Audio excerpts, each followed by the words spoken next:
Amen. Dapat piliin natin na mag-rejoice ngayong araw sa Panginoon. Amen. Kalimutan mo muna yung work mo. Amen. Kalimutan mo muna yung school mo. Amen. Lahat ng mga nasa isip mo ngayon, tabi mo muna dahil si Lord dapat muna ngayon yung nasa puso mo lang na kailangan mo mapapurihan. Bigay natin yung best natin. Amen. Para mapapurihan ng Panginoon. Kaya naman, halina't ating awitin ang magalak sa tuwa. Amen.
puso ko'y aawit nang walang hanggang magpupuri.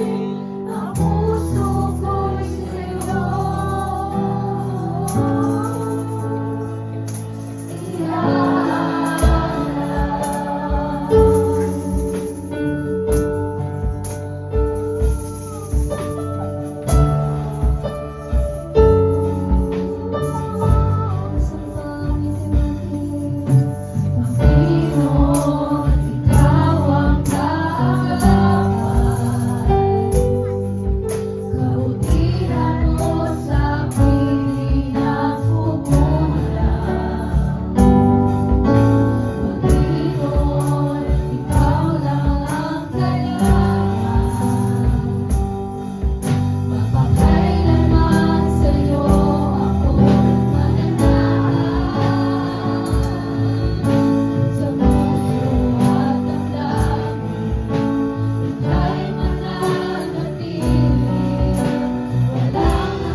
Lord God, na ibigay namin, Lord, yung best namin sa iyo, Panginoon, Lord God, na papuri pagsamba, Lord God, sa iyo, Panginoon, Lord God, Lord. I pray, Lord God, this day, Panginoon, Lord God, na bawat isa, Panginoon, Lord God, ay magsasaya pa, Panginoon, Lord God, sa araw na ito, Panginoon, Lord God. I pray, Lord God, that this day, Panginoon, Lord God, ang service mo, Panginoon, Lord God, ay magiging victorious, Panginoon, Lord God, Lord. I pray, Panginoon, Lord God, na hanggang sa matapos, Lord God, ang araw na ito, Panginoon, Lord God, ikabayan mo, Lord God, at protektahan, Panginoon, Lord God, ang bawat isa, Lord. I pray, Panginoon, Lord God, sa word mo, Panginoon, Lord God, sa nag-share, Lord God, ng word mo, Panginoon, Lord God, itago mo siya, Panginoon, Lord God, sa iyong likuran, Panginoon, at ikaw, Panginoon, Lord, ang makita, Lord, sa kanyang buhay, Panginoon, Lord God. Bigyan mo kami, Panginoon, Lord God, ng puso, Panginoon, Lord God, na handang makinig, Panginoon, Lord God, at tanggapin, Panginoon, Lord God, kung ano man, Lord, ang i-reveal mo, Lord God, sa amin, Panginoon, Lord God. Lord, sa mga wala pa rito, Lord God, ng mga anak mo, Panginoon, Lord God, I pray for them, Panginoon, Lord God, na hipuin mo sila, Panginoon, Lord God. Ipaalala mo, Lord God, sa kanila, Panginoon, Lord God, na may gawain ka ngayon, Panginoon, Lord God, na ngayong araw na ito, Panginoon, Lord God, ay dapat sa iyo lamang, Panginoon, Lord God. Lord, maraming salamat, Panginoon, Lord God, sa iyo ko lamang binabalik, Lord, ang magtaas. Papuri pagsamba sa tanging pangalan mo lamang, Jesus. Amen.